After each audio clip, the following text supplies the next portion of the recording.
Hi, Anthony Heath with Keller Williams Upstate New York Properties. I wanted to thank everybody who came out for our first AI training and wanted to provide a summary with the slides of what we covered. So, in under 10 minutes, here's what we went over.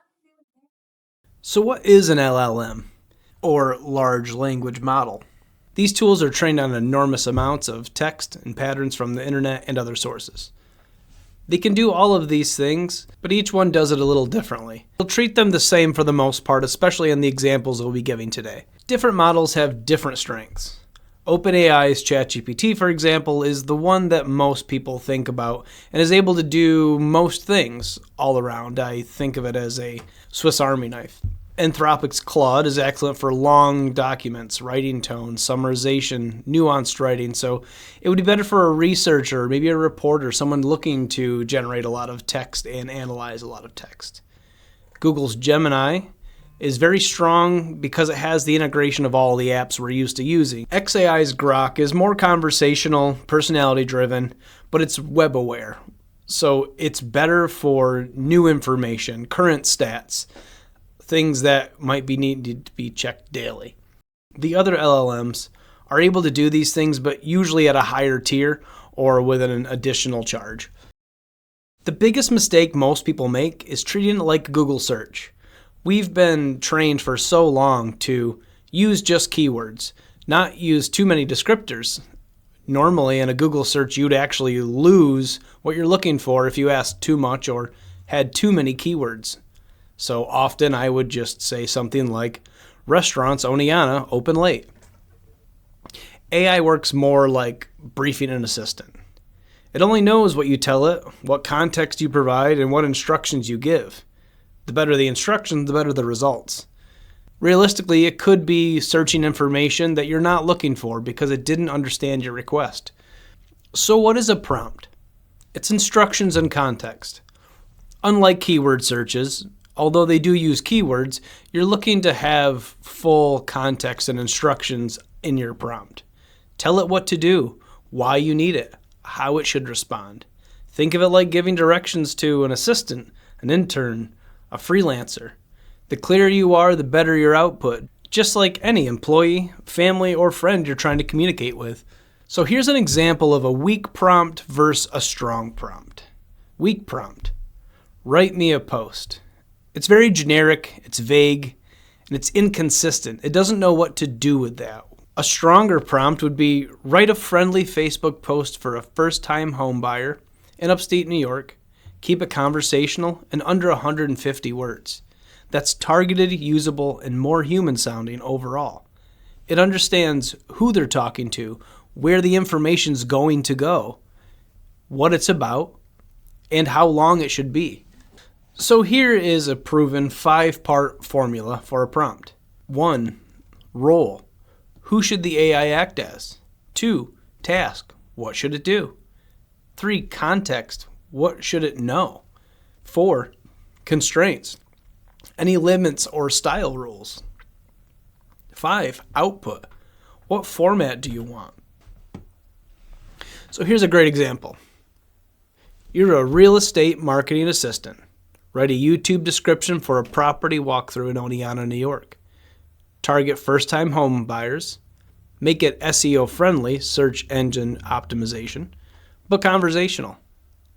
End with a call to action. This works because it understands its role, the audience, the goal, the tone, and clear instructions for output. Specific beats clever all day. AI responds better to specific instructions. So instead of saying, clean it up, say, make it shorter, more professional, more casual, under 100 words. Instead of saying, make this better, make this easier, say things like, write it at a 5th grade reading level. Not because we question anybody's intelligence, but we understand that people on their phones are on their lunch break and scrolling fast. Format it in bullet points so people can easily read this. Here's another example of weak prompt versus strong prompt. So a weak prompt would be, write a listing description for my house. We don't know the audience, the tone, the location, the details, formatting goals, or any selling points. Here's a strong prompt. Write a real estate listing description for a 3-bedroom, 2-bath in Oneonta, New York. The home has hardwood floors, a large backyard, updated kitchen, and mountain views. Target first-time homeowners. Keep the tone warm and inviting, not overly salesy. Avoid cliches like won't last long or must see. Write in 2 short paragraphs. Now your AI knows exactly what you're looking for. Who to tell, what tone to use, what the location is, and all the details to use for it. So now, here's an example of a professional level prompt. I'm not going to read through the entire thing, but you can understand that there's so much more information, and it's structured in a way that AI will read it. It likes bullet points, tables, lists. So here we are with the property details completely listed so it won't get confused. We have the goals are clearly laid out. And then also the format that you want it back in. There are very few things that the AI could be confused about, but even better, you can ask it, are there any questions? Is there anything I'm being unclear about? And it will ask you further questions to get a better prompt. Work with it. Here's an example of workflows you could use. Give me a first draft. Ask for revisions on your first draft. Write something and then have it change the tone. Reformat it for a different platform. Or maybe shorten or expand what you already written. Once you've started a prompt, you can then ask it for different iterations of it. Give me 5 headline options from this prompt. Turn this information into bullet points. Remove the salesy tone that you've given. It should take 2 to 5 responses, and most people that use AI often don't give up after 1. So once something comes out and you don't like it, tell it what you don't like. Shorten this for Instagram. Make it more emotional. Add more emphasis on the backyard. Sound more luxurious. Make it feel more rustic and upstate. Any of these things can be descriptors that it uses to change what you've gotten to exactly what you'd like. AI is actually collaborative. Unlike Google, it's not just a request, it's a conversation. So as you're starting to use AI, it's really important to lean on its strengths. It's really good for drafting, brainstorming, organizing information you already have. But unfortunately, because it is garbage in, garbage out, it can quote unquote hallucinate. It can be confidently wrong.